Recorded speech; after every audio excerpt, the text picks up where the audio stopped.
Hi നമസ്കാരം, welcome back to Nadara Mehreen's vlog. അപ്പോൾ ആദ്യം തന്നെ എല്ലാവർക്കും എൻ്റെ ഹൃദയം നിറഞ്ഞ ഈദ് മുബാറക്. അപ്പം നമ്മൾ ബിഗ് ബോസിൻ്റെ റിവ്യൂമായി ബന്ധപ്പെട്ട് എൻ്റെ അടുത്ത് കഴിഞ്ഞ കുറച്ച് 2 ദിവസമായിട്ട് ആളുകൾ ഏറ്റവും കൂടുതൽ പറഞ്ഞത് ഈ പറഞ്ഞ കണക്ക് പുറത്ത് നടക്കുന്ന ഒരു അലിഗേഷനുമായി ബന്ധപ്പെട്ടിട്ട് സ്റ്റേറ്റ്മെൻറ്റ് എന്തെങ്കിലും പറയാനായിട്ടും വീഡിയോ ചെയ്യാനായിട്ട് ആവശ്യപ്പെട്ടിട്ടുണ്ടായിരുന്നു. ഈ പറഞ്ഞ കണക്ക് അഭിഷേക് ജയദീപും കൊറിയൻ മല്ലും നടത്തിയിട്ടുള്ള ഒരു ചാറ്റ് അല്ലെങ്കിൽ ഒരു കമൻറ്റിൻ്റെ ഒരു വിഷയമായിട്ട് ബന്ധപ്പെട്ട്.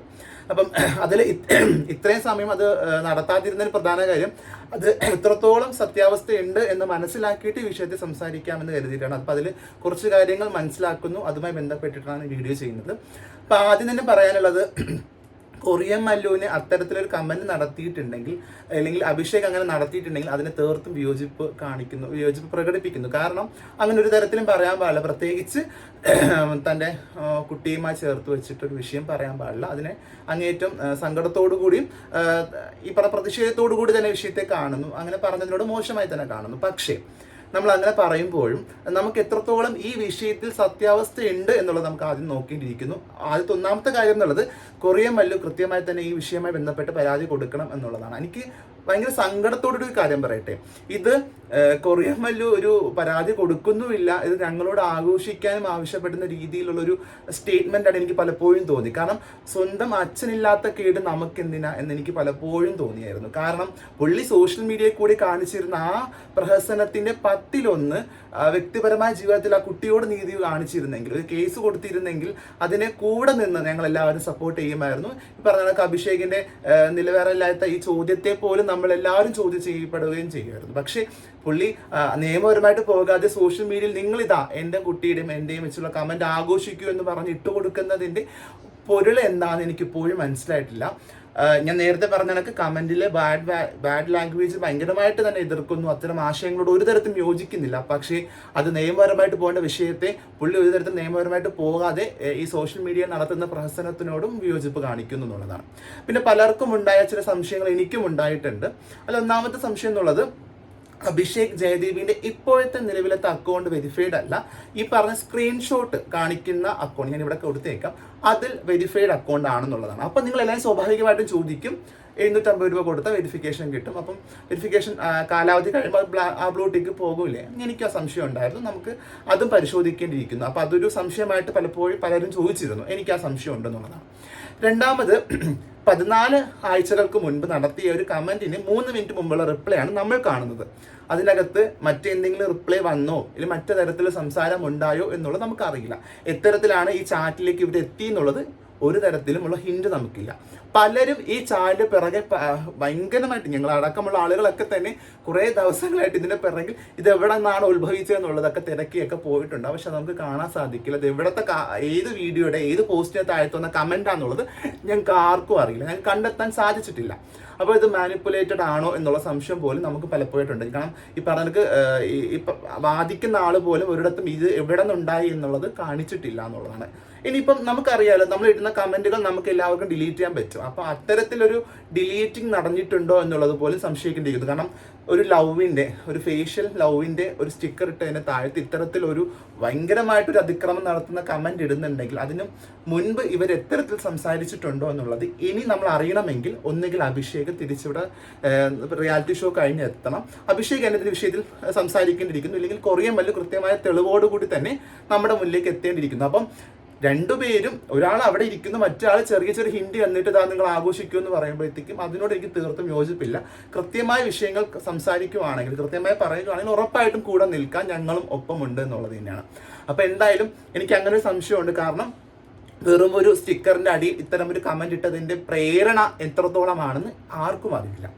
മാത്രമല്ല, ഇവർ തമ്മിൽ ഏതെങ്കിലും തരത്തിലുള്ള ഡിസ്കഷൻ നടത്തിയിട്ട് അതിൻ്റെ അവസാനത്തെ ഒരു ചാറ്റ് മാത്രം എടുത്ത്, ഇപ്പം നമുക്കറിയാം, നമ്മൾ പരസ്പരം തർക്കിക്കുന്ന സമയത്ത് നമ്മൾ തുടക്കം ആശയപരമായി തർക്കിച്ചിട്ട് അങ്ങ് എത്തുന്ന സമയത്ത് ഒരു പക്ഷേ നമ്മുടെ കയ്യിൽ നിന്നൊക്കെ പോയി നമ്മൾ ഭയങ്കരമായിട്ടൊക്കെ ഉപയോഗിക്കാൻ പാടില്ലാത്ത ഭാഷ ഉപയോഗിക്കുകയോ തെറി വിളിക്കുകയോ ഒക്കെ ചെയ്തേക്കാം. അത് മാത്രം എടുത്തിട്ട് തിരിച്ച് റിപ്ലൈ കൊടുത്തോ എന്ന് പോലും നമുക്കറിയില്ല. തിരിച്ച് റിപ്ലൈ കൊടുത്തോ ഇല്ലേ എന്നുള്ളതിൻ്റെ ഒരു തെളിവ് ഞങ്ങളുടെ കയ്യിലുണ്ട് എന്നുള്ളത് എടുത്തു പറയുന്നത്. കാരണം അഭിഷേക് നടത്തിയ ചാറ്റിന് മുൻപ് ഈ പറയപ്പെടുന്ന വ്യക്തി, വാദിക്കുന്ന വ്യക്തി അഭിഷേകിനോട് അയാളുടെ ഫാമിലിയിലെ അച്ഛനുമായി ചേർത്ത് പിടിച്ച് നടത്തിയ ഒരു സംഭാഷണം ഉണ്ടായിരുന്നു എന്ന് പുള്ളി തന്നെ പറയുന്ന ഒരു വോയിസ് ക്ലിപ്പ് ഞങ്ങളുടെ കയ്യിലുണ്ട്. ഞങ്ങൾക്ക് അതിടാൻ ഒരു പരിമിതിയുണ്ട്. കാരണം പരിമിതി എന്നുള്ളത് ഈ വിഷയം ഒരു കേസുമായി ബന്ധപ്പെട്ട് പോകണമെന്നാണ് ഒരു ഫാമിലി ആഗ്രഹിക്കുന്നുണ്ടെങ്കിൽ അത് അങ്ങനെ തന്നെ പോട്ടെ എന്നാണ് ഞങ്ങളും ഒപ്പം നിൽക്കുന്നത്. കാരണം ഇങ്ങനെ ഒരു ആരോപണം നടക്കുന്ന സമയത്ത് ആ വ്യക്തിയെ മാത്രമല്ല ആ വ്യക്തിയുടെ ഫാമിലിയെ കൂടി ബാധിച്ചു എന്നാണ് ഞങ്ങൾ മനസ്സിലാക്കുന്നത്. അപ്പോൾ ആ ഫാമിലി ഈ വിഷയവുമായി ബന്ധപ്പെട്ട് കേസുമായിട്ടൊക്കെ പോവുകയാണെങ്കിൽ അതിനോടൊപ്പം ചേർന്ന് നിൽക്കുന്നു. രണ്ടുപേരും കേസുമായിട്ട് ബന്ധപ്പെട്ടിനെ പോകട്ടെ. അതുകൊണ്ട് ഒരു പരിമിതി ഉള്ളതുകൊണ്ട് ഈ വോയിസ് ഞങ്ങൾ പുറത്ത് വിടുന്നില്ല. ഞങ്ങൾ ഒരാളുടെ കയ്യിലല്ല, ഇത് കുറച്ചധികം ആളുകളുടെ കയ്യിൽ ഈ വോയിസ് ഉണ്ടെന്നുള്ളതാണ്. കാരണം ഈ പറഞ്ഞ വാദിക്കുന്ന വ്യക്തി താൻ അഭിഷേകിന്റെ അച്ഛനുമായി ചേർത്ത് നടത്തിയ ഒരു സംഭാഷണം ഉണ്ടായിരുന്നു എന്ന് പറയുമ്പോൾ അഭിഷേക് തൻ്റെ കുട്ടിയുമായി ചേർത്ത് നടത്തിയ ഒരു ചാറ്റ് മാത്രം നമ്മൾ കണ്ടിട്ടുള്ളൂ. അപ്പോൾ അഭിഷേകിന്റെ അച്ഛനുമായി ചേർത്ത് നടത്തിയ ഒരു സെക്ഷുവൽ കമന്റ് നടത്തിയിരുന്നു എന്ന് ഈ വാദിക്കുന്ന വ്യക്തി പറഞ്ഞതിൻ്റെ ഒരു വോയിസ് റെക്കോർഡ് ഞങ്ങളുടെ കയ്യിലുണ്ട്. അത് കേസുമായി ബന്ധപ്പെട്ട് പോകുന്ന വിഷയമായതുകൊണ്ടാണ് ഞങ്ങൾ പറയാനൊരു പരിമിതിയുള്ളത്. അപ്പോൾ എന്തായാലും ആരുടെ ഭാഗത്താണ് ന്യായം എന്നുള്ളത് അരിയാഹാരം കഴിക്കുന്ന ആളുകളൊക്കെ തന്നെ മനസ്സിലാക്കുമെന്ന് വിശ്വസിക്കുന്നു.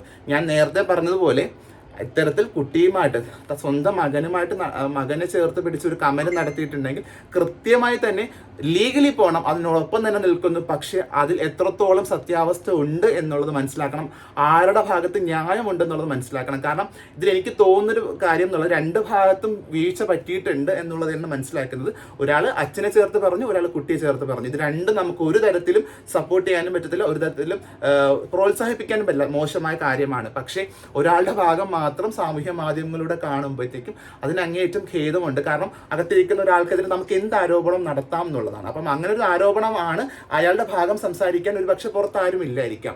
അപ്പം എന്തായാലും നമുക്ക് ഭാവിയിൽ നോക്കാം എന്താണ് ആരുടെ ഭാഗത്താണ്. കാരണം പ്രത്യേകിച്ച് ഇത് നിയമപരമായിട്ട് പലരും പോകാൻ ആഗ്രഹിക്കുന്ന വിഷയമായതുകൊണ്ട് നിയമപരമായിട്ട് തന്നെ പോട്ടെ എന്ന് വിശ്വസിക്കുന്നു. പക്ഷെ ഭയങ്കര സങ്കടത്തോടു കൂടി ഒരു കാര്യം പറയുന്നത്, ഈ പറയുന്ന അച്ഛൻ, ഈ പറഞ്ഞ വാദിക്കുന്ന അച്ഛൻ എന്നുള്ളത് ഒരു അച്ഛനായിട്ട് എനിക്ക് ഫീൽ ചെയ്യുന്നില്ല. കാരണം സ്വന്തം മകനെ പറ്റി പറഞ്ഞിട്ട് ഇത് സോഷ്യൽ മീഡിയയിൽ സ്ക്രീൻഷോട്ട് കൊണ്ടിട്ടിട്ട് തീർന്നു അയാളുടെ ഒരു ബാധ്യത എന്നുള്ളത്. ഇത് നിയമപരമായിട്ട് പോകേണ്ട വിഷയമല്ലേ. നിങ്ങളിത് ആഘോഷിക്കുക, അതിൻ്റെ പേരിൽ മറ്റൊരാൾ അവിടെ ആഘോഷിക്കപ്പെടട്ടെ, മറ്റൊരാൾ അവിടെ വിജയമാകട്ടെ, മറ്റൊരാൾ അവിടെ സെലിബ്രേറ്റ് ചെയ്യപ്പെടട്ടെ എന്ന് പറയുന്നതിൻ്റെ യുക്തിയോ പൊരുളോ എനിക്ക് ഇപ്പോഴും മനസ്സിലാകുന്നില്ല. അങ്ങനെ അഭിഷേക് നടത്തിയ ആരോപണത്തിനെതിരെ അയാളെ പുറത്താക്കൂ, അഭിഷേക് ജയദേവ് നിങ്ങൾ പുറത്താക്കൂ. ഇല്ലെങ്കിൽ അഭിഷേക് ജയദേവ് നടത്തിയ ആരോപണത്തിൻ്റെ പേരിൽ പുള്ളിനെ ഏത് തരത്തിലെങ്കിലും നിങ്ങൾ നിയമപരമായിട്ട് നേരിടുന്നുണ്ടെങ്കിൽ അതിനോടൊപ്പം നിൽക്കുന്നു. പക്ഷെ അതിൻ്റെ പേരിൽ മറ്റൊരാൾ ഇതുമായിട്ട് ബന്ധപ്പെടാത്തൊരു വിഷയം അതിനെ ചൂണ്ടിക്കാണിച്ചതിൻ്റെ പേരിൽ ആഘോഷിക്കണം എന്ന് പറയുന്നതിന്, ഇല്ലെങ്കിൽ സെലിബ്രേറ്റ് ചെയ്യപ്പെടണം, അയാൾ ജയിക്കണം എന്ന് പറയുന്നതിൻ്റെ പൊരുൾ എനിക്ക് ഇപ്പോഴും മനസ്സിലാകുന്നില്ല. അപ്പം ഞാൻ നേരത്തെ പറഞ്ഞ കണക്ക് ഈ പറഞ്ഞ വെരിഫൈഡ് വിഷയം ഞാൻ ആലോചിക്കുന്ന മീൻസ് എനിക്ക് തോന്നിയ സംശയമാണ്. ഈ പറഞ്ഞ കണക്ക് സമയത്തിൻ്റെ കാരണം 14 വീക്ക് മുമ്പ് നടത്തിയ ഒരു കമൻറ്റിന് 3 മിനിറ്റ് മുമ്പുള്ള റിപ്ലൈ ആണ് നമ്മൾ കാണുന്നത്. അതിൽ എത്രത്തോളം ഈ പറഞ്ഞ ആലോചിച്ച് നോക്കിയാൽ നമുക്ക് ഡൗട്ട് തോന്നും. കാരണം ഇങ്ങനത്തെ ഒരു റിപ്ലൈ, അത് ഒരു പ്രൊവോക്കിംഗ് ഇല്ലാത്ത ഒരു റിപ്ലൈ വന്നതിൻ്റെ പേരിൽ എന്താണെന്നുള്ള ഒരു പ്രശ്നമുണ്ട്. പിന്നെ മാത്രമല്ല ഒരാളുടെ ഭാഗം മാത്രം നമ്മൾ ഇപ്പോഴും കേട്ടില്ല, രണ്ടാമത്തെ ആളുടെ ഭാഗം നമ്മൾ കേട്ടിട്ടില്ല എന്നുള്ളതാണ്. പിന്നെ ഞങ്ങൾക്ക് കിട്ടിയ കുറച്ച് തെളിവുകൾ എന്നുള്ളത്, തെളിവെന്നല്ല നമുക്ക് കിട്ടിയ കുറച്ച് ഹിന്റ് എന്നുള്ളത്, ബാധിക്കപ്പെടുന്ന ആൾ തൻ്റെ ഓപ്പോസിറ്റ് നിൽക്കുന്ന ആളുടെ അച്ഛനുമായി ചേർത്ത് വെച്ച് ഒരു സാധനം കമൻറ്റ് ചെയ്തിരുന്നു എന്ന് പറയുന്നതിൻ്റെ തെളിവ് നമ്മുടെ കയ്യിലുണ്ട്. അപ്പോൾ എന്തായാലും ഇതൊക്കെയാണ് നിങ്ങൾ എനിക്ക് തീരുമാനിക്കുക. കാരണം എനിക്കൊരു കാര്യമേ പറയാനുള്ളൂ എന്ന് പറയുമ്പോൾ ഇതുമായിട്ട് ബന്ധപ്പെടാത്ത മറ്റൊരു കാര്യം പറയാനുള്ളത്, സമൂഹത്തിൽ ഭയങ്കരമായിട്ട് കമ്മോട്ട് നടത്താൻ സാധിക്കാതെ ഉള്ളിൽ തൻ്റെ ആഗ്രഹങ്ങളൊക്കെ അടക്കി വെച്ച് ജീവിക്കുന്ന ഒട്ടനവധി കമ്മ്യൂണിറ്റി മെമ്പേഴ്സ് ഉണ്ട്. അവർ പലപ്പോഴും ഞങ്ങളോട്, പ്രത്യേകിച്ച് മുന്നിൽ നിൽക്കുന്ന കുറച്ച് മനുഷ്യരോട്, തങ്ങൾ ഇതുപോലെ ട്രാൻസ്ജെൻഡർ ആകാൻ ആഗ്രഹിച്ചിരുന്നു, ഈ പറഞ്ഞ കണക്ക് അവസ്ഥകൾ കൊണ്ട് ആകാൻ സാധിക്കാതെ പോയ കുറച്ച് മനുഷ്യരുണ്ടെന്നൊക്കെ പലപ്പോഴും പലരും ഞങ്ങളടുത്ത് പറയാറുണ്ട്. അപ്പോൾ പലരും പറയുന്നുണ്ട്, സാഹചര്യത്തിൻ്റെ സമ്മർദ്ദം കൊണ്ടും വീട്ടുകാരുടെ നിർബന്ധം കൊണ്ടും ഇല്ലെങ്കിൽ സമൂഹത്തിൻ്റെ നിരന്തരമുള്ള ആക്രമണം കൊണ്ടും പലപ്പോഴും പലതരത്തിൽ പലരുടെ മുന്നിൽ അഭിനയിച്ച് ജീവിക്കേണ്ടതായിട്ട് വരാറുണ്ട്, വിവാഹം കഴിക്കേണ്ടി വരാറുണ്ട്, ഇല്ലെങ്കിൽ ഒരു പുരുഷനാണെന്ന് കാണിക്കേണ്ടി വരാറുണ്ട് എന്നൊക്കെ ഉള്ളത്. ഞാൻ പക്ഷേ എൻ്റെ കുട്ടിക്കാലത്തൊക്കെ ഞാൻ അങ്ങനെ ചെയ്തിട്ടുള്ളതാണ്. കാരണം പലപ്പോഴും കളിയാക്കൽ നേരിടുമ്പോൾ അതിനെ ഭയന്നുകൊണ്ട് ഈ പറഞ്ഞ കണക്ക് ഞാനൊരു ആൺകുട്ടിയാണെന്ന് പലപ്പോഴും അഭിനയിച്ചുകൊണ്ട് ജീവിക്കേണ്ടി വരാറുണ്ട്. അങ്ങനെ ജീവിക്കുന്ന ഒത്തിരി ആളുകൾ നമുക്ക് ചുറ്റുമുണ്ട്. അവരുടെ സാഹചര്യങ്ങൾ കൊണ്ടും അവരുടെ അവസ്ഥകൾ കൊണ്ടുമാണ് അങ്ങനെ ജീവിക്കുന്നത്. ഒരു പക്ഷേ അത്തരം ആളുകളൊക്കെ തന്നെ ഭയങ്കരമായിട്ട് സൈബർ അറ്റാക്കിനെ ഭയന്നുകൊണ്ട് ഈ നമ്മുടെ കമ്മ്യൂണിറ്റിക്കെതിരെ നിൽക്കുമ്പോൾ ഭയങ്കര സങ്കടമുണ്ട്. നിങ്ങളൊന്ന് ആലോചിച്ച് നോക്കുക, മുൻകാലങ്ങളിൽ നിങ്ങൾ പല ഇടങ്ങളിലായിട്ട് ഞങ്ങളോട് സംസാരിച്ചിട്ടുണ്ട്, നിങ്ങളുടെ അവസ്ഥ ഇതായിപ്പോയി, പലപ്പോഴും ഞങ്ങളെ കാണുമ്പോൾ അസൂയ തോന്നാറുണ്ട്, ഞങ്ങളോട് ഈ പറഞ്ഞ കണക്ക് ഞങ്ങൾ ഈ ലൈഫ് സ്റ്റൈൽ വിവാഹം ചെയ്യില്ലായിരുന്നു, ഇല്ലെങ്കിൽ ഇങ്ങനത്തെ ഒരു ലൈഫിലേക്ക് എത്തില്ലായിരുന്നു എന്നൊക്കെ പറഞ്ഞിട്ടുണ്ടായിരുന്നു. നിങ്ങളുടെ ഉള്ളിൻ്റെ ഉള്ളിൽ ഒന്ന് കണ്ണാടി നോക്കിയിട്ടോ നിങ്ങളുടെ ഉള്ളിൻ്റെ ഉള്ളിലോ നിങ്ങൾ പറഞ്ഞു നോക്കുക, നിങ്ങൾ എന്തുകൊണ്ട് ഇങ്ങനെ ഇപ്പോൾ സംസാരിക്കുന്നു എന്നുള്ളത്. കാരണം കഴിഞ്ഞ കുറച്ച് കാലമായിട്ട് സൈബർ അറ്റാക്കിനെ ഭയന്നുകൊണ്ട് നിങ്ങൾ പലരുടെയും കമൻറ്റ് ബോക്സുകളിൽ വന്നിട്ട് തെറി വിളിക്കുന്നത് ഞങ്ങൾ കാണുന്നുണ്ട്. പലപ്പോഴും അത് വിഷമിപ്പിക്കുന്നുണ്ട്. കാരണം കൂടെ നിങ്ങളെ പലതരത്തിൽ ചേർത്ത് പിടിച്ച മനുഷ്യരാണ് നിങ്ങൾക്ക് ചുറ്റുമുണ്ടായിരുന്നത്. അവരെയൊക്കെ തന്നെ നിങ്ങൾ ഭയങ്കരമായിട്ട് മറ്റൊരു ടീമിനോടൊപ്പം ചേർന്ന് നിന്നിട്ട് തെറി വിളിക്കുന്നു. അത് ആസ് എ നിങ്ങളുടെ ഇൻഡിവിജ്വൽ തീരുമാനമാണ്. നിങ്ങൾ എങ്ങനെ ജീവിക്കണം, എത്തരത്തിൽ ജീവിക്കണം എന്നുള്ളത് നിങ്ങളുടെ വ്യക്തിപരമായ തീരുമാനമാണ്. ഇത് ഞങ്ങൾ പലപ്പോഴും ഞങ്ങൾക്ക് സംസാരിക്കേണ്ടി വരുന്ന ദയനീയ അവസ്ഥ നിങ്ങൾ മനസ്സിലാക്കണം.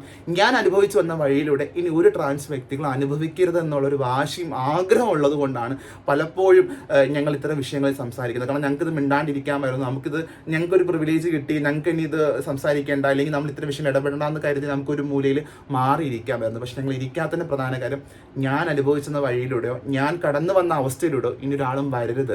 അയാൾക്ക് സപ്പോർട്ടായിട്ട് എപ്പോഴും ഞങ്ങൾ ഉണ്ടാകണം.